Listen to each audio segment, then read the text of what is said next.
For a number of years on Yom Kippur afternoon, we've invited members of our community to speak in a session we call Spiritual Journeys. They tell their stories and share their experiences that have shaped them and brought them to this moment in their lives. This is essentially what I want to offer you this evening, to share 6 lessons I've learned over the course of my life. Now, I debated whether to do this with you or not, as what I will share is far more personal than I usually reveal publicly, following upon what Rabbi Josie was saying earlier, I think, or was it Rabbi Michelle? But I decided to go forward for a number of reasons. First, today is, after all, Yom Kippur, a day on which we Jews look within and assess where we are and how we got here. We do this as individuals first and foremost, but also as members of the Jewish community. And my message tonight is both as an individual and as this community's religious leader. Second, since we've asked our members to share their spiritual journeys over the years, I thought it was time that I did as well, with the hope that you will also reflect upon your own journeys, share them with your families and friends, and consider how these journeys have led you here to this time and place of your life. And third, I believe that my experiences aren't so unusual, though they are unique to me, nor are they substantially different from yours. Perhaps what I've learned in my life in these 6 life lessons will conform to your own life lessons or add new dimensions to them. As it happens, much has transpired in my life just this past year. In a number of respects, it's been a watershed year. Last December, I entered the age of Medicare, which I've always thought happened to old people, and I don't feel particularly old, but one of my sons said in passing that I am of the older generation, so I guess I am. Thanks a lot, David. Last June, I marked the 36th anniversary since my rabbinic ordination, and I was stunned to realize that I've served as a rabbi longer than Rabbi Josie Hudson has been alive.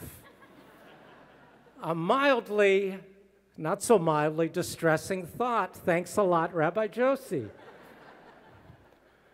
Never to dwell too long in the dumps, I picked myself up and reframed my 36 rabbinic years as a positive milestone of double chai, a lucky number in Jewish tradition, so I'm hopeful for a good, healthy, productive, and meaningful year. And this coming November 28th, I will have completed 27 years as your senior rabbi, 3 to the power of 3, and I always remember how many years because I know exactly how old my brother Michael is, and he is going to be 67. In Judaism, there are many 3s of note. Abraham, Isaac, and Jacob, 3 levels of the soul, neshama, ruach, and nefesh. 3 themes of religious thinking: creation, revelation, and redemption. 3 parts of the Hebrew Bible: Torah, prophets, and writings. And the anchors of Jewish existence: God, Torah, and Israel. As I move beyond the power of 3, I welcome everything that is about to happen in the coming year, the good and not so good, as a gift of some kind from which I hope to learn. In order to poignantly share my first life lesson, I first invite you to close your eyes for a few moments, and I ask you to recall an early aha moment in your life, one you remember from your earliest childhood, a moment of startling realization in which your heart and soul opened up and you understood something for the first time. An oh my God spiritual moment when you recognized that you were part of something much larger and more amazing than you had realized before. Recall that spiritual moment now. Put yourself back in it. wherever you were, whenever it was, and retrieve the feelings that you have. Relive it again.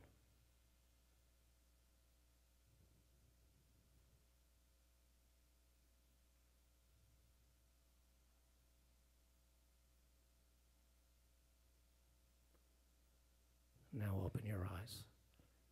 By a show of hands, how many of you recalled such an early moment, spiritual moment of recognition? Curious. Okay. My own earliest grand spiritual moment took place on a bright spring day when I was 4 or 5 years old. My older brother, Michael, by a year, and I were playing in our backyard, and we lay down on the grass facing up to the sky, and he, a future scientist, said, "You know, there's no ceiling." I don't remember what I said, something probably like, "What?" But that was the first time I contemplated the incomprehensibility and the enormity of infinity. It was an intensely spiritual moment for me, and it eventually led me into the rabbinate, in which I could contemplate so regularly some of our greatest Jewish thinkers' ideas about being and non-being, faith and God. It especially led me to read everything Rabbi Abraham Joshua Heschel wrote, for he is one of the greatest poets of the soul in the last century. Another early spiritual moment occurred when I was a young teen. I used to spend summers body surfing at the Santa Monica beach, and I was in those years somewhat of a daredevil. I especially loved riding the very largest of waves, slamming from the top of the wave 10 or 15 feet down into and getting caught up in what we used to call the zlot, Z-L-O-T, that ferocious churning of the sea just after the waves crash, when I just held my breath and became passive to whatever the ocean would do with me, like a cockle shell upon the deep. Years later, remembering that feeling of abandoned powerlessness and oneness in the sea, I fell in love with Psalm 93, one of our weekly Shabbat psalms. Mi kolot mayim adirim, mishpereyam adir b'marom Adonai. Louder than the sound of mighty waters, more exalted than the breakers of the sea. Raised up on high are you, Adonai. My memories of these two childhood spiritual moments, and others too, and I include all of yours along with mine, are not just vestiges of emotional spiritual events from long ago. They are bridges from the past to who we are today and what we love and resonate to in matters of heart and spirit. They are soulful ties to what is and have always been central truths in our lives. And they are powerful bonds linking us into a larger matrix in which we move throughout our lives. They are essential to who we are today, whether we think about them much or not. We are, after all is said and done, body and soul. My perspective on the relationship between the two is, as the great theologian Teilhard de Chardin once explained, we are not human beings having a spiritual experience. We are spiritual beings having a human experience. Our soul lives are very long, and they define us. This is the first lesson I have learned. I grew up in a loving family with 2 parents, a brother, a grandmother, and many aunts, uncles, and cousins. I felt as though I was a happy and loved child whose life was stable and secure, until one day in August of 1959, when my father suddenly succumbed from a heart attack. On that day, my world shattered. His death devastated me and forced me to ponder for the first time life's impermanence and what might be the nature of the human soul and my father's soul journey beyond the grave. I could not accept that his death meant the end of him. And over the years, I've had enough experiences being with those who die to be confirmed in my belief that the soul is a reality very separate from the body, before life and after life. Despite his being gone now for so long, my memory of him has never faded, and there have been times that I believe he has visited me from the metaphysical world. Whether that was wish fulfillment or a psychic truth isn't important. He was and is ever present in me, close yet far away. Sometimes I feel as though I'm standing at the edge of a bottomless hole into which he fell, never to be seen again. And at other times, I feel him very near. My father's death was the most transformational event in my young life. I can't imagine who I would have become and what I would have done had he lived. I was exactly 9 years and 241 days old when he died, and he was exactly 53 years and 229 days old when he left us. I've spoken with many who lost their parents when they were young, and the one thing we all seem to share is that we never expected to live longer than our parents. Given that three of my grandparents also died young, I always assumed that I would not have a long life. The day that I passed my father by, I felt both relief that my fears of an early death had been unfounded and survivor's guilt that he didn't live as long as I am living. I also felt lost because in my going forward, I no longer had a close model of manhood beyond the age of 53 plus years. It's now been exactly 56 years and 44 days since I saw him last, and I still measure my life in relationship to his. I remember the days before and after his death as if it were yesterday, as fresh in my memory as the gentle timbre of his voice that I still continue to hear. My mother did her very best to be both mother and father to my brother and me, but in many ways she couldn't be everything, and we also had to raise ourselves, take our lumps as they came, pick ourselves up when we fell, and doggedly go forward. I learned to persevere and never give up, to be willful and optimistic, to take calculated risks and reach as high as I could because I believed I had to compensate for the deficit that was handed to me when he died. For most of us who lost our parents when we were young, necessity became the mother of our own self-invention, not a bad thing at all in hindsight. The second lesson that I'm sharing is this, that my father's death was a great teacher. I learned that it's important to mark time, to number my days, and to celebrate significant life's passages as a way not only to regain a sense of order and stability that was taken from me, but as an opportunity to discover greater meaning in each life event. Having lost my father in those tender years, I've sought teachers and mentors everywhere. Mentors are usually older people, more patient and wiser than us, who understood us when we were young and searching, who helped us to see the world as a more profound and expansive place, and who gave us sound advice to help us make our way. We need such individuals who can be a font of traditional wisdom, vision, and imagination, much the way the rabbinic tradition urged every student of Torah to find a Rav, a master teacher, who could guide him through his studies and life. So too do we benefit from our own spiritual guides. Now, I ask you to think again for a moment to the time when you were young. And if you are young now, I ask you to consider who your mentors are and what makes them so special to you. Close your eyes if it helps you to recall them more vividly. Who are these people who touched you so deeply and clearly, to whom you look as bearers of wisdom, whose lives inspire you and whom you've chosen to emulate? Consider the lessons they taught you, those moral principles that you've integrated into your own lives. Think of them. Bring them here into the present.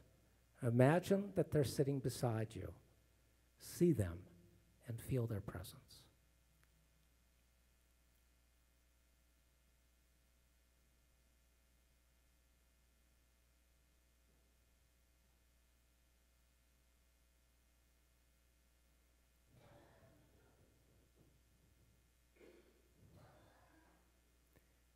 In thinking about my own first rabbinic mentor, I know I could not be who I am today without him. It's been many years since I worked side by side with him, learning, observing, listening, and sensing his daily and seasonal rhythms. And today I still ask myself from time to time, when faced with a particularly difficult personal and rabbinic challenge, what would Marty think, say, or do here and now? Rabbi Marty Wiener was the first rabbi with whom I worked up close. He was a powerful rabbinical model. But much more than this, he was my teacher and friend. He helped usher me through the first 7 years of my rabbinate, gently critiquing and directing me, and not on a few occasions, saving me from irate congregants who thought I was a bit too strident. When I experienced a particularly painful personal crisis, Marty's compassion, advice, constancy, and comfort helped me through to the other side of my trauma. He took me under his wing, protected me, cared about every part of my life, and he allowed me to share in his life, his career and dreams. He welcomed Barbara and me into his family, with whom we continue to enjoy still a deep, trusting, and sustaining love. The relationship between mentor and protege is one of the most important we can develop in our lives, and it works in both directions. The mentor needs the protege perhaps more than the protege needs the mentor. As Rabbi Akiva and Rabbi Shimon ben Yochai said, B'ni yoter mimasha ha'egel rotze lenik, para rotza lehanik. My son, more than the calf wishes to suck, the cow desires to suckle or to give milk. A mentor offers the protege the gift of seeing the world as if with new eyes, that is, with greater wisdom. Such wisdom comes from having lived and thought deeply about life's challenges and meaning, and this wisdom permeates all the mentor does with a protege. Eric Fromm, and forgive the gender exclusivity in his statement, said that the mentor gives his protege of that which is alive in him, of his joy, of his interest, of his understanding, of his knowledge, of his humor, of his sadness, of all expressions and manifestations of that which is alive in him. And thus, giving of his life, he enriches the other person and he enhances the other's sense of aliveness. He doesn't give in order to receive, for giving is in itself exquisite joy. Yes, we need older mentors, every single one of us. However, they can't provide everything for us. In my case, because I was so young when my father died, for some experiences I had no guide or example to emulate. On the day our older son Daniel became bar mitzvah here on this bima 17 years ago, I told him that several years earlier, when he had lived exactly 9 years and 241 days, the age I was, the day my father died, I no longer had a model that could guide me in being a father to him. I confessed my anxiety about this to Barbara, and she said, John, use your instincts and let Daniel teach you. It was good advice. I have fairly good instincts about people, and as the second born in my family with a strong mother, and a strong brother, I should say, I learned to be flexible and adaptable.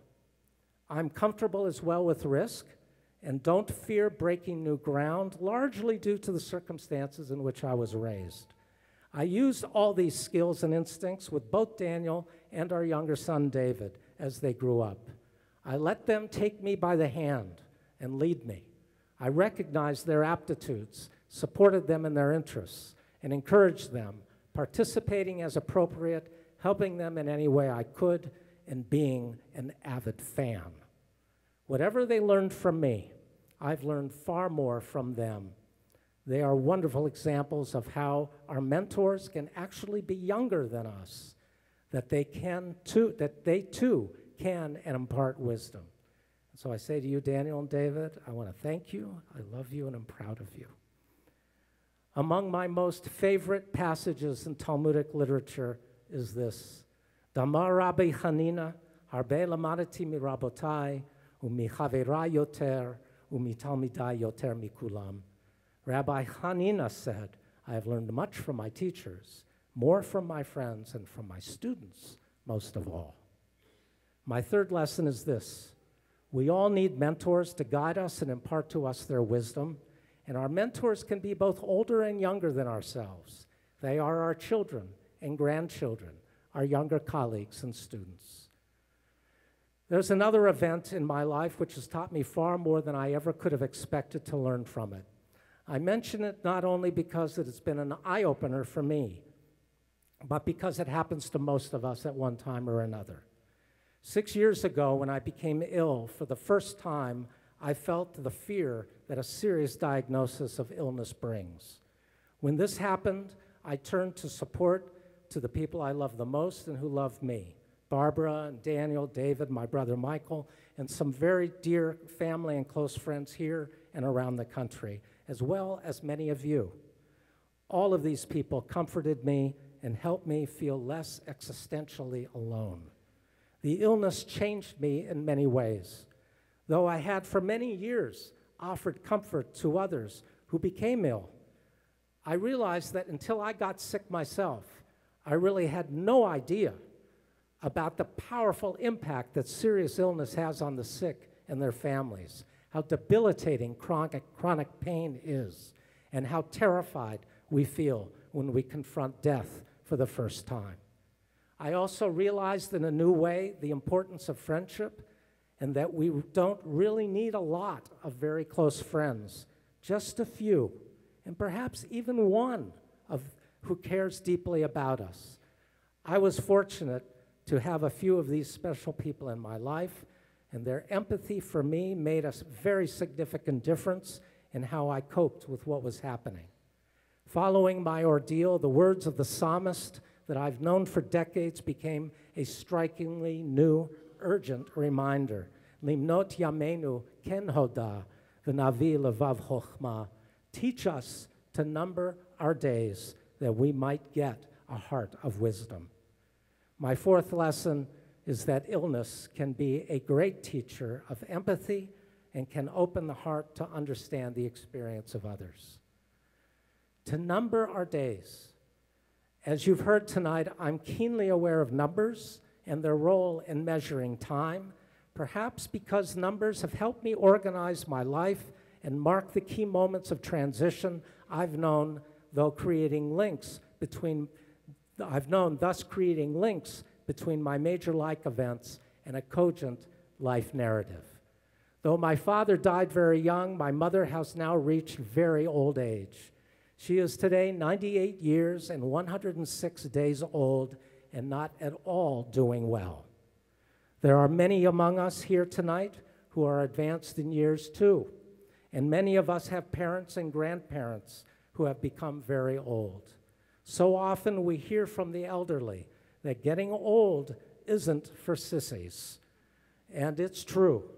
As we age, we suffer the indignities of loss of all kinds and of independence. It's very tough.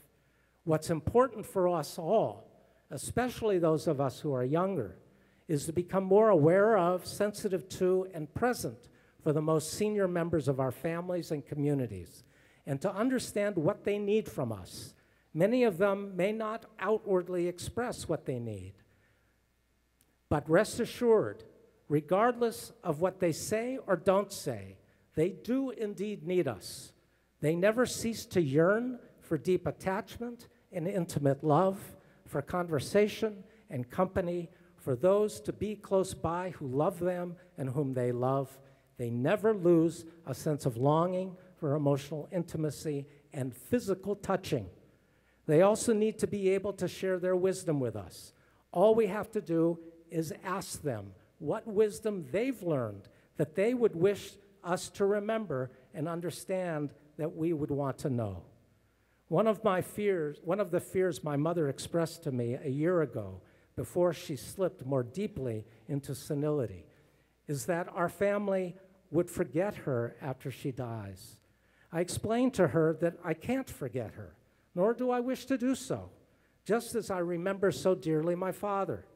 Nevertheless, she needed to be reassured that not only will she live on in my heart and memory long after she is gone, but that her life mattered not only to me, but to others. It does, and it did, and I assured her of the fact. And so I ask one final time this evening that we now take just a few moments to pause and recall someone very old who may still be living or who has died, who has been important to you.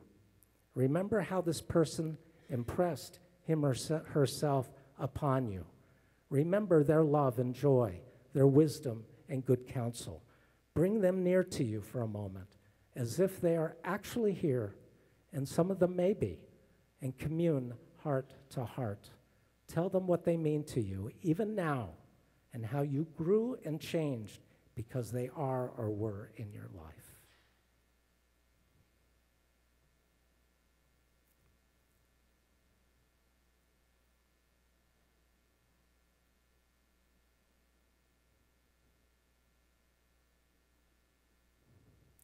Here is the deepest secret nobody knows. Here is the root of the root and the bud of the bud and the sky of a tree called life, which grows higher than soul can hope or mind can hide. And this is the wonder that keeps the stars apart. I carry your heart. I carry it in my heart. E.E. Cummings. The fifth lesson I've learned is that our seniors need us, and we need them, and that these relationships stay with us long after they've passed. I have now been your rabbi for exactly 26 years and 300 days. Who's counting? And my time with you has taught me many things. Most especially, as my sixth lesson, I've learned that a community can do far more good than can any individual, that though we all have unique and inspiring narratives, aptitudes, abilities, and strengths, taken all together, we can, in common cause, do very great things, and that working together, we can transcend the narrowness of the self. In the past quarter of a century, we've created a day school out of nothing, and now educate 220 children every day from kindergarten through 6th grade. We've introduced thousands of young families into Jewish life through the Bay Nimoy Early Childhood Center, our religious school, Shabbaton, and teen programs. And we've drawn thousands of adults into sophisticated Jewish learning and social justice activism. As a community, we've been able to mark together every kind of life passage.